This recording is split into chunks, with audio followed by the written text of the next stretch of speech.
आज के इस वीडियो में हम लोग टेक्निकल एनालिसिस की सच्चाई को समझने वाले हैं कि आखिर ये वाकई में काम करती भी है या नहीं। क्योंकि आपने टेक्निकल एनालिसिस की तमाम चीज़ें सीख ली हैं, जैसे सपोर्ट के पास प्राइस आए तो बाय करना है, रेजिस्टेंस के पास जाए तो सेल करना है, हैमर कैंडल बने तो बाय करना है। इसके अलावा भी बहुत सारी थ्योरीज आपने सीख रखी हैं, लेकिन जब आप इन सब सीखों को लेकर रियल मार्केट में ट्रेड करने जाते हैं तो नतीजा अक्सर लॉस ही होता है। फिर आप डिमोटिवेट हो जाते हैं और सोचने लगते हैं कि शायद टेक्निकल एनालिसिस का कोई वैल्यू ही नहीं है, ये सब सिर्फ किताबों की बातें हैं। लेकिन ऐसा नहीं है। टेक्निकल एनालिसिस काम करता है, बस शर्त यह है कि उसे सही तरीके से इस्तेमाल करना आना चाहिए। जब तक आप इसे प्रैक्टिकल तरीके से नहीं समझेंगे तब तक ये आपके लिए काम नहीं करेगा। तो सबसे पहले हमें यह समझना होगा कि टेक्निकल एनालिसिस फेल क्यों हो जाता है। अगर मैं अपने एक्सपीरियंस से बताऊं तो इसके दो बड़े कारण हैं जिनकी वजह से लोग टेक्निकल एनालिसिस में फेल होते हैं। पहला, ओवर एनालिसिस और दूसरा हायर होप। आइए अब इन दोनों को एग्जाम्पल्स के साथ स्टेप बाय स्टेप समझते हैं। सबसे पहले बात करते हैं ओवर एनालिसिस की। आखिर ये होता क्या है? तो ये एक ऐसी सिचुएशन होती है जहां ट्रेडर इतना ज्यादा एनालिसिस करता है, indicators, time frames, patterns, tools, कि डिसीजन लेने का कॉन्फिडेंस ही खत्म हो जाता है। नतीजा ये होता है कि या तो ट्रेड लेने का सही मौका हाथ से निकल जाता है, या फिर जब ट्रेड लेते हैं तब तक बहुत देर हो चुकी होती है। अब सवाल यह है कि ओवर एनालिसिस आखिर होता कैसे है। सबसे पहला कारण होता है टू मेनी इंडिकेटर्स। एक ही चार्ट पर RSI, Bollinger bands, moving averages, Fibonacci सब कुछ लगा देते हैं। अब हर इंडिकेटर का अलग सिग्नल होता है, कोई बाय दिखा रहा होता है, कोई सेल, और इसी चक्कर में ट्रेडर कंफ्यूज हो जाता है कि किसे फॉलो करे। दूसरा कारण न्यूज़ और टेक्निकल का मिक्स। कई बार हम न्यूज़ देखकर एक बेस बना लेते हैं, फिर चार्ट कुछ और बता रहा होता है, फिर सोशल मीडिया पर कोई और राय दे देता है, और कुछ लोग यूट्यूब पर लाइव स्ट्रीम देखते हैं। ये सब मिलकर माइंड को और ज़्यादा कंफ्यूज कर देता है और आप सही से फैसले नहीं ले पाते। एक सलाह, अगर आप यूट्यूब पर लाइव स्ट्रीम देखकर उनके बताए गए ट्रेड्स लेते हैं तो आप कभी भी प्रॉफिट नहीं बना सकते। लॉन्ग टर्म में आप लॉस ही करेंगे। इसलिए अगर आप लाइव देखकर ट्रेड्स ले रहे हैं तो उसे अभी से छोड़ दीजिए। भले ही कम क्वांटिटी के साथ ट्रेड कीजिए, पर खुद के दम पर कीजिए। चौथा और सबसे कॉमन रीजन, परफेक्ट कॉन्फर्मेशन का वेट। कई ट्रेडर्स सोचते हैं कि जब तक परफेक्ट सिग्नल ना मिले तब तक ट्रेड नहीं लेंगे, लेकिन रियलिटी ये है कि मार्केट कभी भी 100% कॉन्फर्मेशन नहीं देता।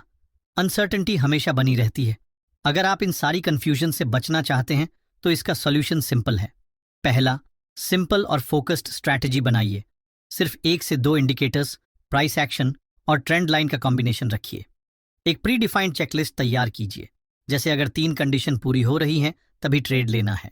दूसरा, सिंगल टाइम फ्रेम फोकस रखिए। एक प्राइमरी टाइम फ्रेम जैसे 15 मिनट या 5 मिनट को मास्टर कीजिए। बाकी टाइम फ्रेम्स को सिर्फ ट्रेंड कंफर्म करने के लिए देखिए।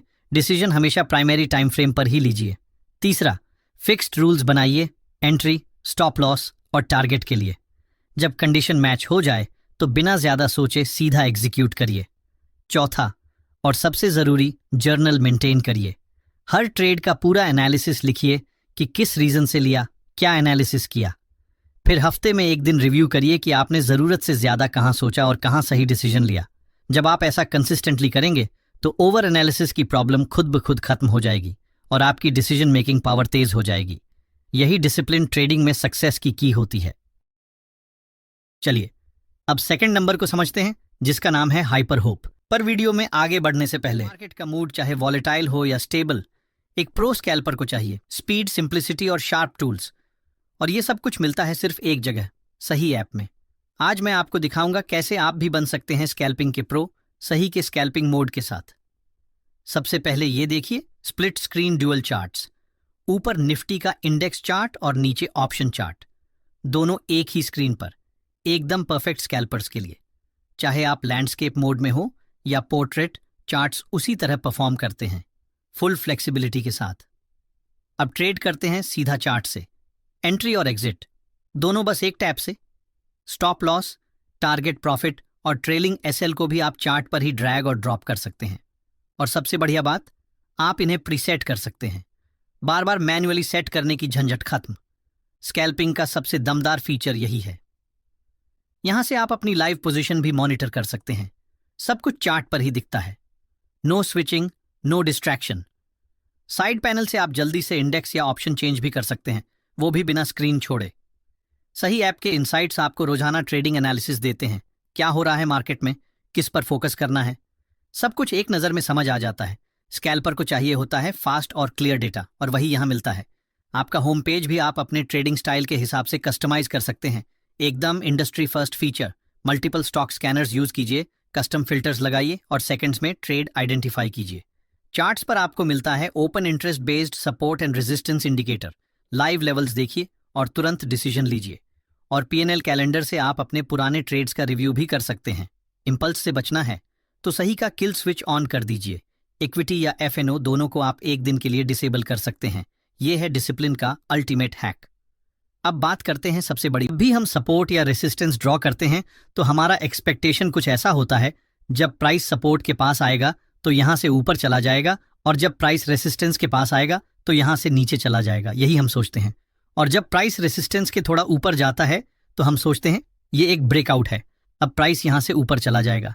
पर अगले कुछ सेशंस में प्राइस वापस नीचे आ जाता है। फिर सपोर्ट ब्रेक होता है और हम सोचते हैं प्राइस अब यहां से नीचे चला जाएगा और हम सेल करते हैं, बट फिर से आपका लॉस होता है और प्राइस ऊपर चला जाता है। तो ये चल क्या रहा है? ये वही नॉलेज है जो हम बुक्स में पढ़ते हैं, बट रियलिटी इससे बहुत अलग होती है। इन रियलिटी प्राइस ऊपर जाता है, नीचे आता है, फिर हाई को ब्रेक करके थोड़ा और ऊपर जाता है, फिर थोड़ा और नीचे आता है। तो जब आप सपोर्ट या रेसिस्टेंस ड्रॉ करते हो तो आपको इसे सिंगल लाइन की तरह ड्रॉ नहीं करना है। आपको यहाँ रेक्टेंगल टूल के हेल्प से एक जॉन ड्रॉ करना चाहिए, कुछ इस प्रकार। हालांकि आप स्ट्रेट लाइन का यूज कर सकते हो, पर आपको इसे एक जॉन की तरह ट्रीट करना चाहिए, ना कि सिंगल लाइन की तरह।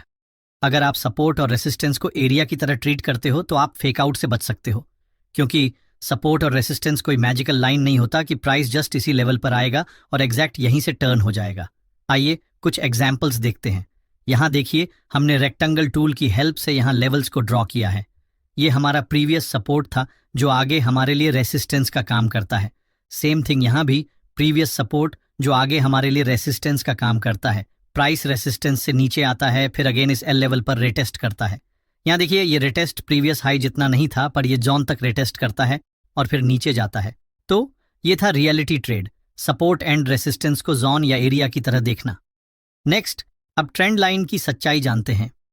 जब हम ट्रेंड लाइन के साथ ट्रेड करते हैं तो हमारा एक्सपेक्टेशन कुछ ऐसा होता है। यहाँ price multiple times trend line के साथ रिएक्ट करता है तो हम सोचते हैं नेक्स्ट टाइम प्राइस एग्जैक्टली इसी ट्रेंड लाइन से नीचे चला जाएगा। बट होता क्या है, आइए देखते हैं। प्राइस ट्रेंड लाइन को ब्रेक करता है और फिर नीचे जाता है।